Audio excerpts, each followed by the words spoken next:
Hello everyone, Blue Star Saber here once again to do another Star Wars Andor review. The 8th episode of Andor, Nakina 5, in which Andor has been arrested and has been taken to a prison. The planet he's been taken to is Nakina 5, as we see him first, as he's end up going, being transported off the planet, asking where he's been headed to and all that stuff. And let's see, and meanwhile, Sir Khan has been, let's see, taken by Imperial Bureau Standards officers because he keeps on messaging offering his assistance, but he's being, let's see, questioned by Lieutenant Dara Morale about, let's see, the incident and all that stuff. Let's see, apparently doing 6 failed false requests to the thing.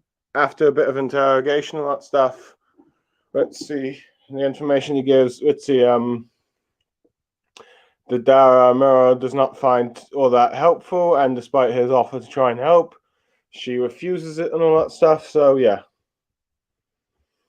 Let's see, anyway. Andor ends up arriving on the planet, a water-filled planet where they have a Imperial prisoner and all that stuff. They're strapped with these sort of car. Let's see, I think well, actually before that, let's see, as Andor, let's see, yeah, being strapped to these things, and they seem to have these magnetic things that just, or electric things that just shocks them and all that stuff, and they go down to the floor, and they just get like the level 1 dose and all that stuff. While Mero is giving her report to Colonel Wolf Urine and Major Papagos and all that stuff. We're seeing that these thefts on a grand scale and all that stuff. And that Andor is the key to finding them after the death of these 2 personal guard thing, which are the reason why Khan wants to get involved in helping her and all that stuff. But yeah, of course, she turns him down. During which, let's see, Andor is taken to this like a factory floor thing where he's helped to build these something like Imperial parts. I'm not sure or 4, but he's in some place called Unit 52D, where he's greeted by someone named Kino Loy, who's the manager there, and a prisoner that's allowed control. And the more well they do, the more benefits they get, and the more time they get, chances of them leaving. He has like 249 days left for his sentence, and let's see.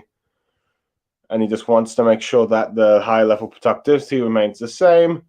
And he ends up going to like table 5, where Andor introduced himself as Keith, using a fake aliasis here, and all that stuff. Then he meets his fellow, let's see, inmates, Jambok, Zal, Targa, Ulf, Ham, and Roscoe Maria. They each seem to be having their own sort of like motives and stuff. I think some even have secret talks and all that stuff. And it looks like one of them's playing a prison thing, though I can't recall which one was which, but Andor took a bit of interest, but didn't. But yeah. But given the fact that but they don't exactly do well in the first few days, but over time they actually start to do well, and I think even they have the lead for a change and all that stuff, even when there was like a little accident.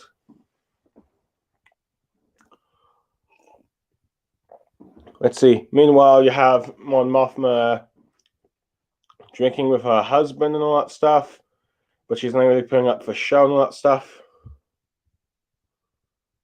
But she's trying to convince her husband that she's only doing this planning thing to muster votes to oppose this new imperial legislation, which of all that security and all that stuff. In which she's joined by her friend from the last episode, Tar Kamal, and all that stuff, in order to try and get the promoting of the credits and all that stuff, but it's making it very hard for him to do the credits things, and apparently it's harming their operations and all that stuff. Let's see. The daughter, he remembers the daughter from last time, but yeah, she seems to be not really be all that. But she ended this. But Mom Mothma's not really having the time for his daughter, so she says that the father's looking for them. But yeah, but as I discussed about all of the other things, let's see, with other group of senators about the public order restraining this directive. Let's see, most of them are against it, but some I feel like, let's see, these security things are necessary, but yeah. But let's see, she seems to disagree. Of course, she can't publicly show it and all that stuff. Let's see. With Mom Mothma, I think eventually telling her guests, let's see, one of her guests about how she ends up embarking the view and ends up revealing that she actually became a senator around the age of 16. I think even got married at that age and all that stuff. But yeah. But then I guess the whole course fair, they have some sort of like course thing that has. No, wait, no, my mistake. I'm getting mixed up with the Wikipedia page here. I'm sorry. I should really learn to watch these review these episodes as soon as I've watched them. But yeah, but Andor's been here for 30 days at least, and he ends up getting the shift fix and all that stuff. Meanwhile, back on Ferrex, Bix and Barso are attending to like an ill Malva Andor, Andor's mother and all that stuff, where Bix reveals to Barso that she's part of that.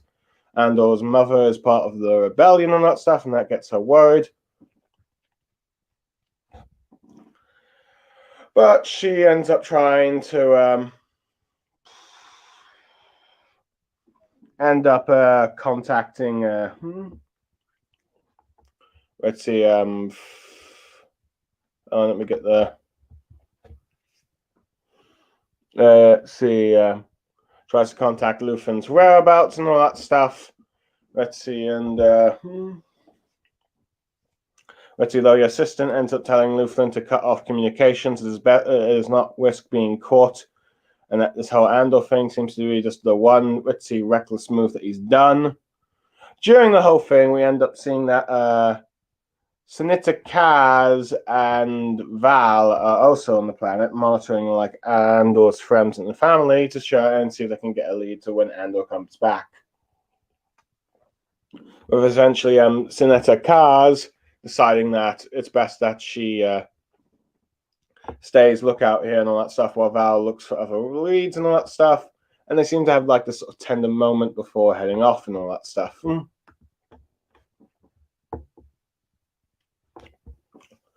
Let's see. But yeah.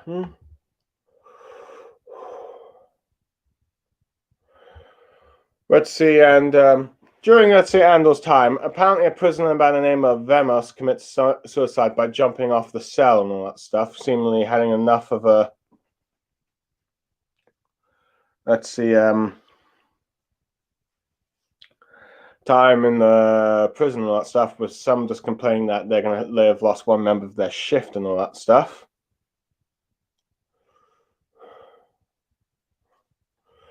Let's see. During this time, apparently the father and son that helped, I believe. Hold on. Let's see. Let's see.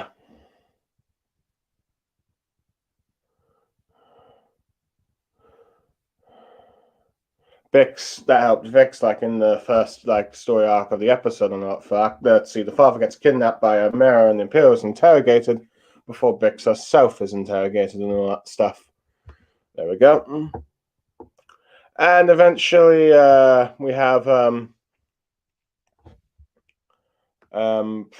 let's see, I keep Lutheran end up meeting let's see, Saw Gerrera and has a task for him, but he ends up having to work with this one rebel that he does not agree with, but ends up telling them that given the certain let's see, sometimes you gotta work with like the people let's see, that you got to work with this person, otherwise what he's going to offer Saw Gerrera will go to someone else and that stuff. Let's see, even though he doesn't really want to risk his people for someone else, but yeah. But let's see, and this is mostly due to the fact that Saw Gerrera fought as on the Republic, while this person, let's see, I think Krager, a separatist and all that stuff. But yeah, one people's on like a, but yeah, but there's all these different like rebel groups: the Partisan Alliance, the Separatists, Human Cultists, and Galaxy Partners. They're all on the same side. They just need to actually work together. Let's see, in order to defeat the Empire and all that stuff. But yeah.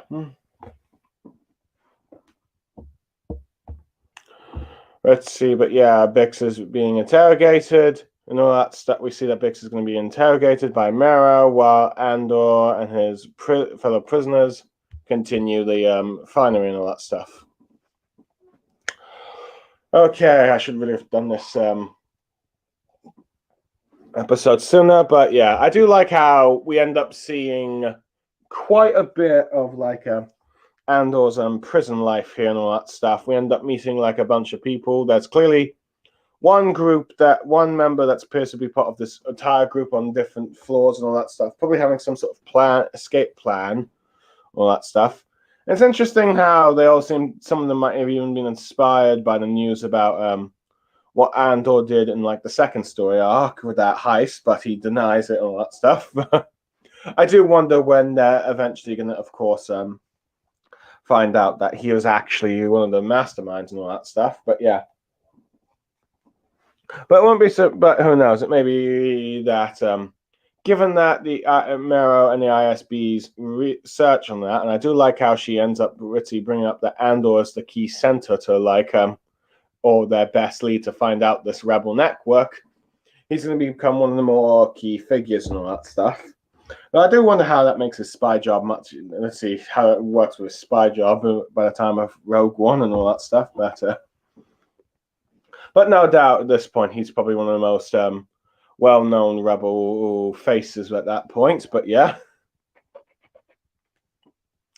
So there's that. But yeah, I do like the sort of how, let's see, you got some of these story arcs and characters starting to interact with each other a bit, particularly with Mero and all that stuff. She first introduces with like, let's see, a feral, let's see, hold on, let me just get his name up again. Silo Karan and all that stuff, who may have figured that you'd end up joining the ISB thing, but at the moment it doesn't look like she's actually impressed with like the intel, given the fact he doesn't have much descriptions on let's see, what's his name? Lutheran and all that stuff, besides the start of a description of he is an old man. And despite his best efforts to say how he was dedicated to his job and all that stuff, and how he feels Andor is a threat, Mero is not impressed and doesn't really want him. Let's see, normally I think in another show this would be like this is where he gets hired and all that stuff, but that's not the case. So yeah, but I am curious to see how they're going to try and get this character involved. Is he going to try and do it, break the law by himself? But then again, his interrogation is going to get him in trouble with his new job. But yeah, I wonder if this means his own mother will say, like, you got to stop this Andor obsession. But who knows? He's probably going to ignore it, even though he'd probably be better off in his life if he does that and all that stuff. But yeah. But who knows? But it looks like he's not really joining the Empire, at least even not yet, or he'll probably try and do it at his own means. But yeah. So it's an interesting, like, a little twist in that. But yeah. Other than that, I do like how on Ferrex we started getting all sort of crossovers between all these characters as well.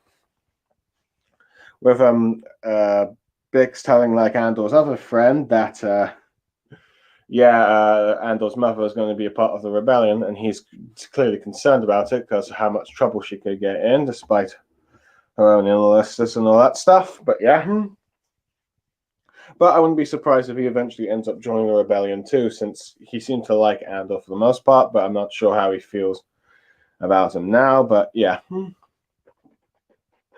But I do like how it seems let's see, but these characters who I thought would just be one-offs still have some recurring stories, and clearly they're probably going to be at least for the two-part finale, I think, for this season. But yeah,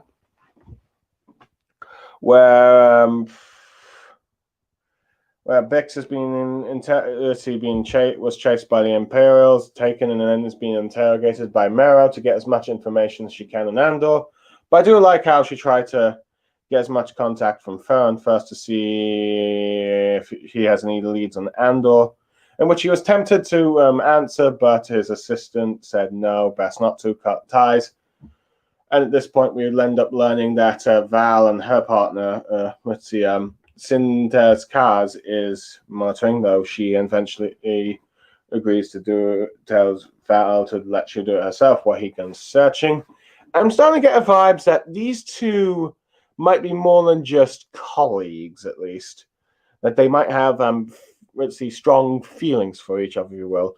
I'm not sure if this is like an LGBT couple or not, but if so, they're doing subtle hints for now, and I suppose nice slow burn, if you will. But yeah, I don't mind too much, but we'll have to wait and see. I wouldn't be surprised if she ends up, freeing Bix from like Imperial torture or interrogation, and ends up being the cause of her escaping and all that stuff, maybe even going off planet, but we'll have to wait and see, or even being more active in the rebellion. But I do like how we're seeing quite a few of the characters from this planet again, particularly like this father and son. I wonder if we'd see. I have a feeling the father might end up being killed, and that might lead the son joining the rebellion. That's just my guess and all that stuff. But yeah, I do like how Mon Mothma ends up discussing with like other Imperials and all that, Imperial senators. You see some that are like, for the whole Empire security and all that stuff, while others are more opposed. It goes to show you just how much of the how easily politicians and authoritarianism and all for the can sink into people in the false sense of safe security when they don't really necessarily need it. But yeah, I do like how it seems like Mon Mothma and her friend seems to be doing a bit of scheming from behind the scenes since last time, and seems to be struggling due to the Empire's new laws. And she seems to just be still keeping her husband and daughter out of the loop and all that stuff. But it is interesting to learn that she became a senator at 16 and even apparently married at that age, which that's a few probably an ethnical gritty decisions things with probably more of our Western standards, but again, it seems to be quite fitting in the Star Wars universe that politicians become young. That high class people in the high political class in the Star Wars galaxy become politicians at a very young age. After all, Padme became an elected queen at 14. Granted, this is probably more fitting into the prequel thing and all that stuff, and while some people might complain about it, that is the galaxy was set up with. Heck, even in the original trilogy, since Luke and Leia are twins, Leia's technically 19 and she's a senator, and she might have been a senator for at least a few years before then. So yeah, she was probably even younger as a senator. So yeah. But see, people are forced to mature fast in the Star Wars galaxy, it seems. All fun adventures, but yeah, not unless you have like an important role. But yeah, I don't know. But yeah, but I guess it's just due to modern standards, we're probably expected to do things a bit older. But yeah.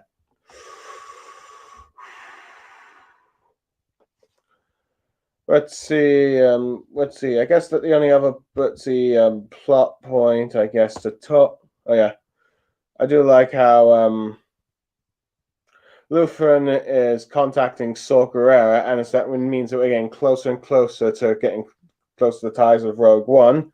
And I don't doubt that we're probably going to have Saw Gerrera end up meeting Andor at some point. Not sure if it's going to be the season 2 finale, but it's clearly building up for them to do a sort of a. Let's see. He wants them to do an operation, and apparently with Ritzy rebels who are also separatists, but he doesn't. But due to his history, doesn't really want to do it. But I do like how for Luther, it ends up Ritzy sort of persuading him that okay, you gotta do this, and otherwise you're not getting my the parts I'm offering. So yeah, that is a. So yeah, so it's not that he's going to be going to do it, but it's going to be very reluctant to do so. And for all we know, this might end up being what leads to Andor being freed or not. But I can't recall quite the details on that bit yet. So yeah, but yeah, I do like how we see Andor's time in prison, how they got these like is surrounded in an ocean, electromagnetic fields that can harm them or even kill them at maximum thing. They have a certain time in which they can eat and stay in and have to stay in their cells and all that stuff. One of the like the leader of Andor's group he's with the leader of his unit group and all that stuff.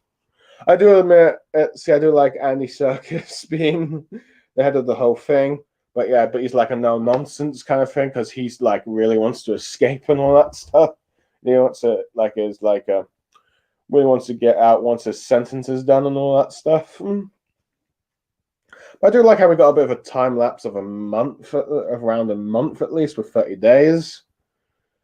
Clearly, there's possibly I think there's a plans to try and escape thing and all that stuff. I mentioned that a bit earlier, and. It's interesting the fact that this Princeton seems to break some people as one person committed suicide by the electric thing. So yeah, let's see. But Andor is just continuing to do it, and he is probably determined to make it out of this. Let's see. He doesn't have an escape plan yet, but I wouldn't be surprised that next episode does. Overall, I think I'd give this episode a 7 to 8 out of 10. It's mostly a nice, decent setup. We get an idea of which group Andor's interacting with now. The slow builds to Mon Mothma and the rebellion thing, and a bit more about her character. Let's see, surprising turns for our former head of security, and all that stuff. Let's see, Khan and all that stuff, while Mero ends up interrogating Bix. So yeah, quite the good setup, and it's clearly rosing up to leading up to the finale. But yeah, I am Blue Star Saber signing off. If you have listened to this review, I thank you. Let's see, may the force be with you, and goodbye.